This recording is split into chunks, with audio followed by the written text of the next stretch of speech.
to the third season of Unreal, where we're gonna show you how smart we are and creative, and show step by step how we're taking this company straight into the ground.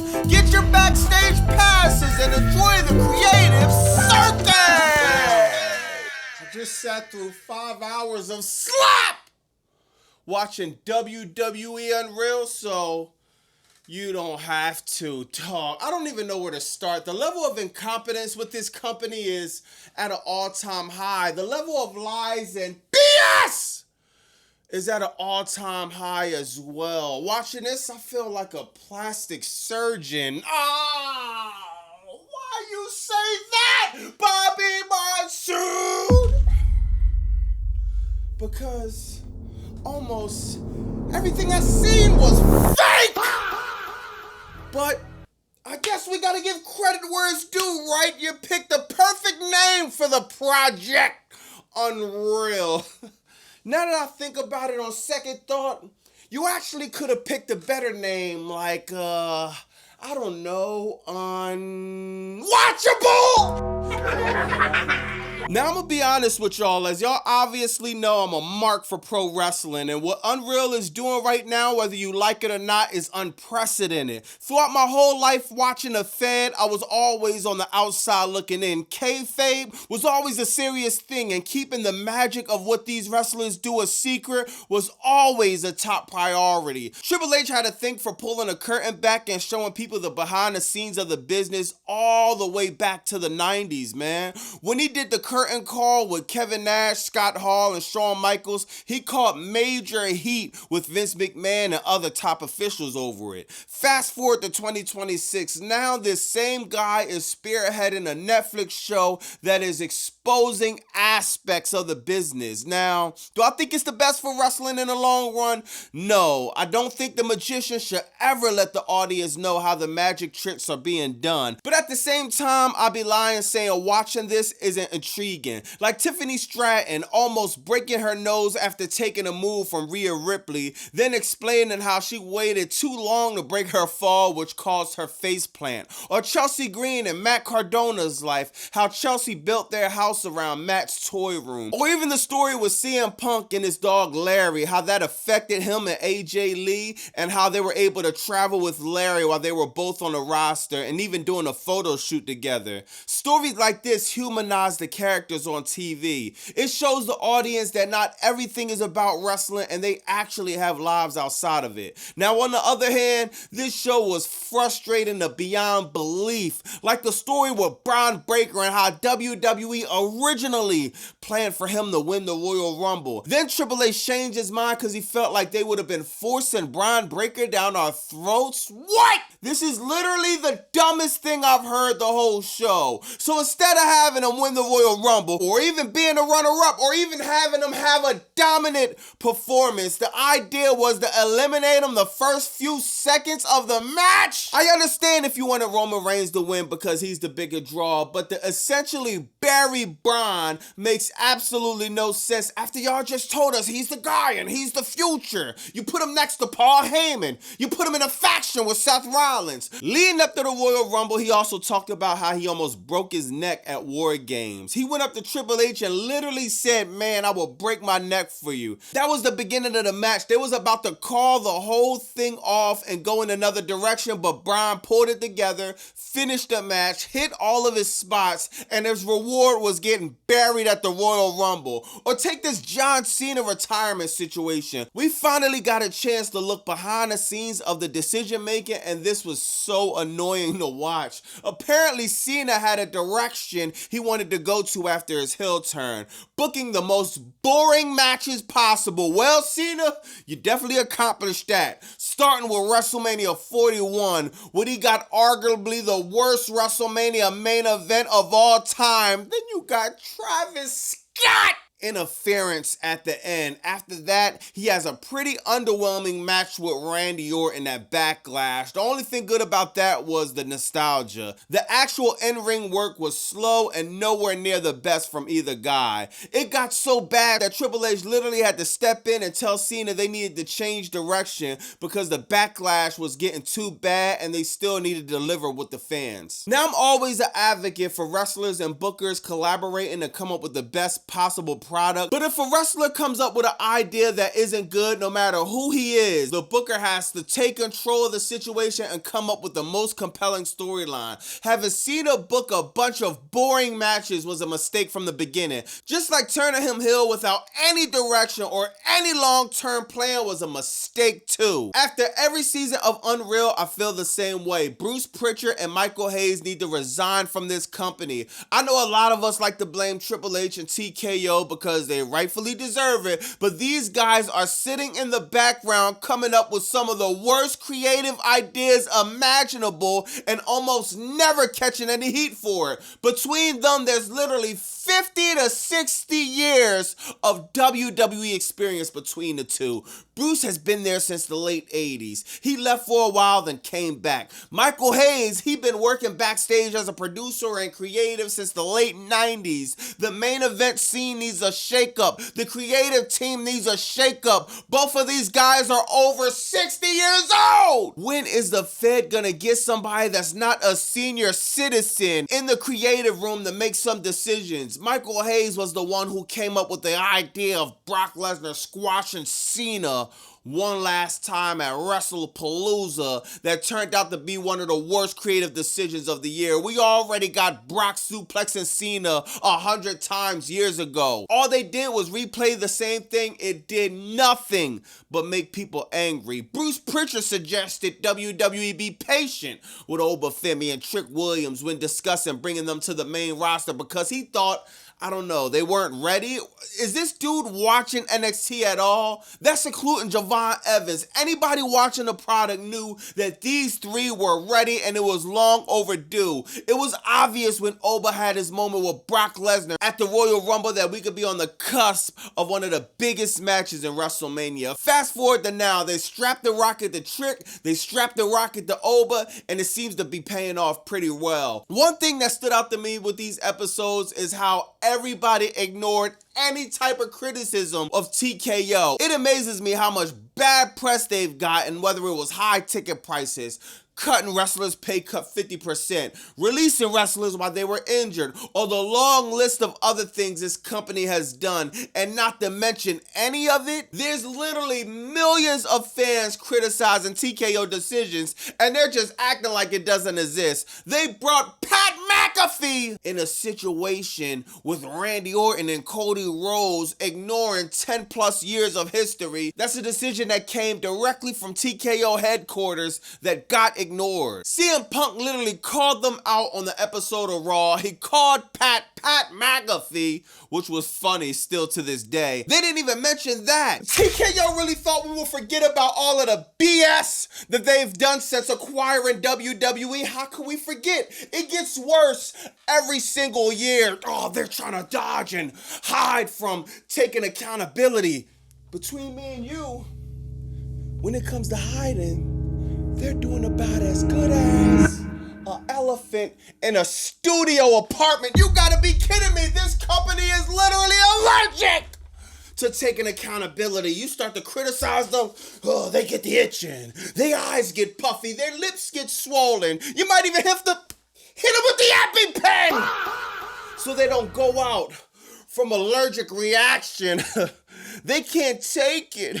When it comes to criticism, they start dodging it like Neo in the Matrix.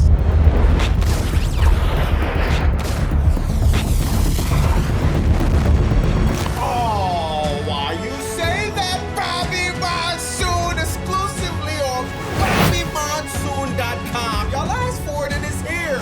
The Why You Say That t-shirt. I want to thank everybody that's copping the merch, that's liking, commenting, subscribing, hyping, everybody in my lives multiple times in a week, all the people in the chat.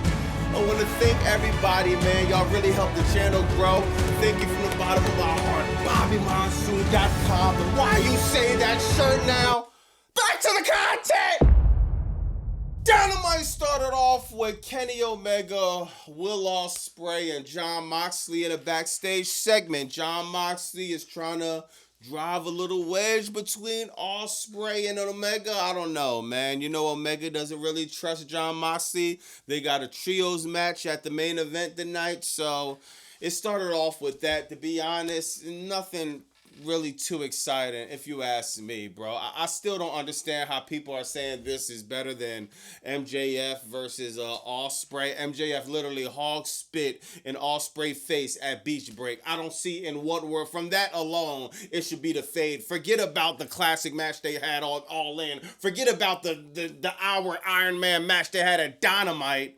But no, y'all, the sickos got what they wanted. Goku and Vegeta!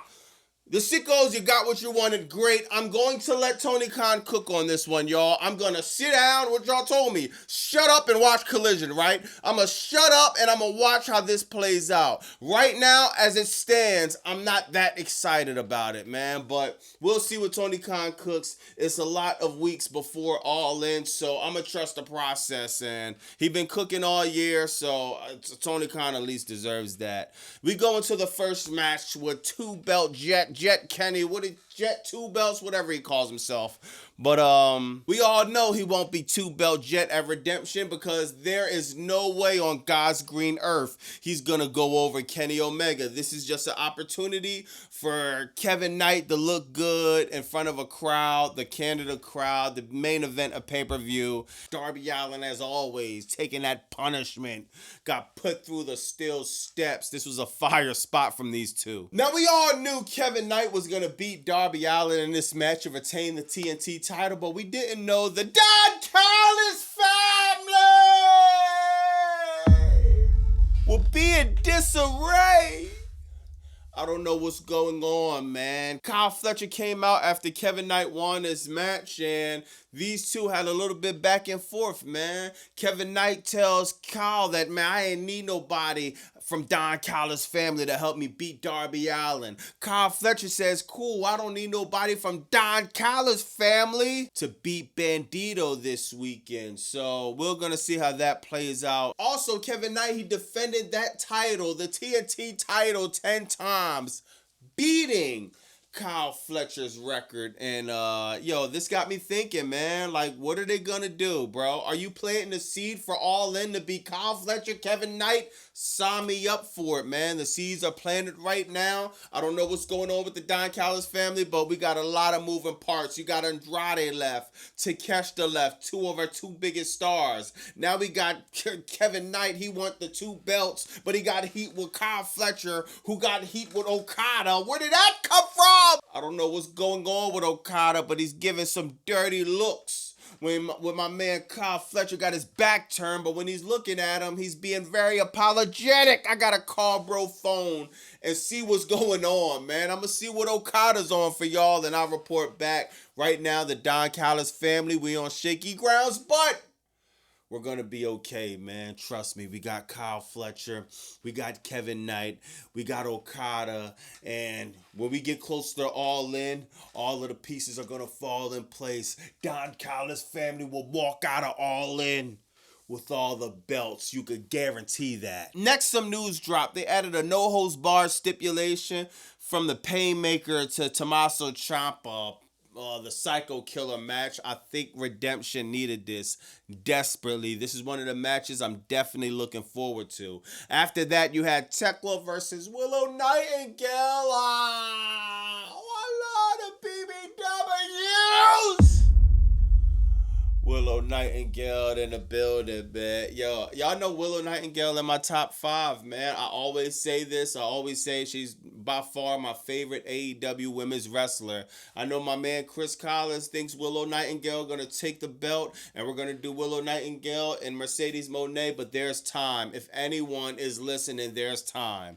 Tekla should be walking into All In as AEW Women's Champion. You do not have a year. The year she had, literally one of the best things about Forbidden Door was around Tekla's storyline with Starlight Kid and her beating up the owner and all of that. She was the epitome of what Forbidden Door supposed to be, of bridging the gap. I'm literally be catching up on Stardom or seeing what Stardom got going on because of Tekla and the story she told. She has done an incredible job with this title reign. She got drunk Tekla now, like Sir Smoker said, tequila. You know what I mean? She got drunk Tekla. Dog, she has so many moments this year, bro. If Willow Nightingale wins, I'm not gonna be distraught about it like MJF, because Willow Nightingale is one of my favorite. I'll be happy to see her finally get a title because it's long overdue, as well deserved. If it's me, I'm doing it later on down the year, maybe top of next year. I'll do it at any other time. But All In, it should be Tekla and Mercedes. Next, you got Switchblade Jay White going over Clark Connors. They had a solid match, man.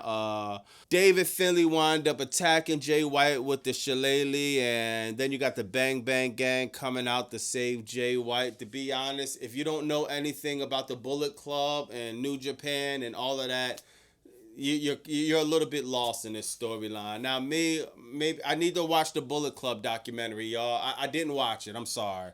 I plan on watching it before Redemption to kind of catch up on why this storyline is anything. But it's good seeing Switchblade Jay White in the ring. I'm hearing he's one of the AEW top stars. So I think after this, maybe he'll get pushed to the top of the card. I don't know. But me personally, I just got to catch up on this storyline because AEW, they did little to nothing of filling us in on the history with Finlay and Jay White. So I do my own due diligence and I'll come back and let you know what I think. Next, you got Megan Bayne, Leonard Cross going over the Sisters of Sin. This was by far probably the match of the night. Between this and Darby Allin and Kevin Knight, either one of these matches were the match of the night. Incredible no disqualification match.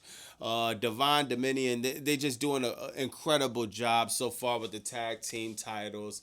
Let's get them in on the main card though, man. I always see them on the buy-in or 0 hour.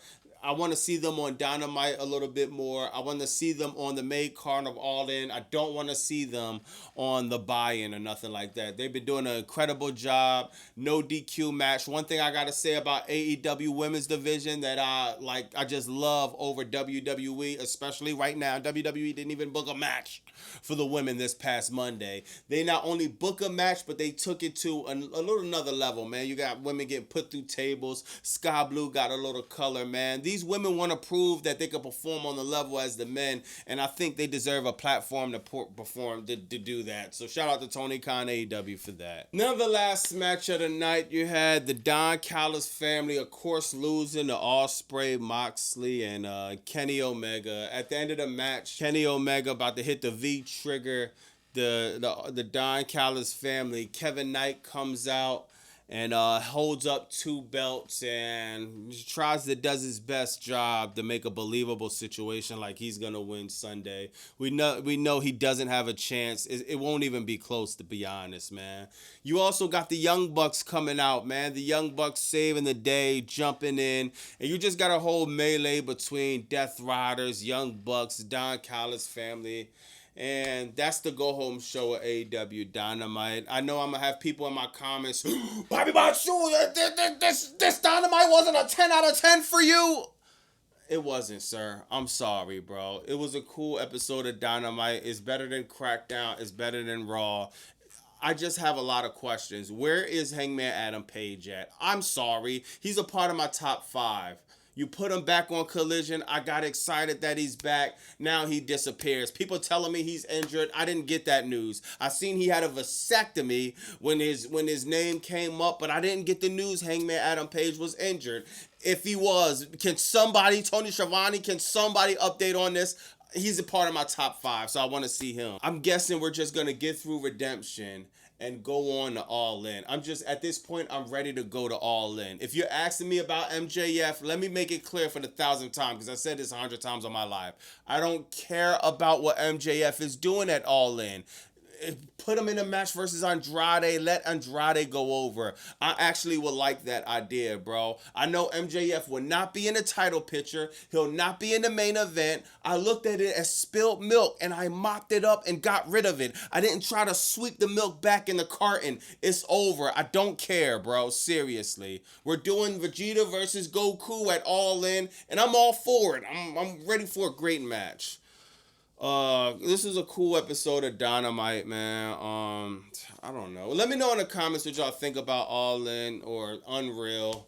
Let me know in the comments what y'all think about Dynamite. We'll be here Friday for Crackdown, Sunday for Redemption. I think Redemption will still be a good show. I think it'll be a solid show. Oh yeah, we might get a return from either Motor City Machine Guns. We might get Kairi Sane. We might get Zelina. We might get Aleister Black. You never know at this point, man. A lot of people, remember they had that mass layoff after WrestleMania. It's been 90 days since then. So a lot of people will be able to sign an AEW contract. So we might get a surprise this Sunday. So we'll see. Let me know in the comments what you think about that. It's Bobby Monsoon 215. Like, comment, subscribe. Bow!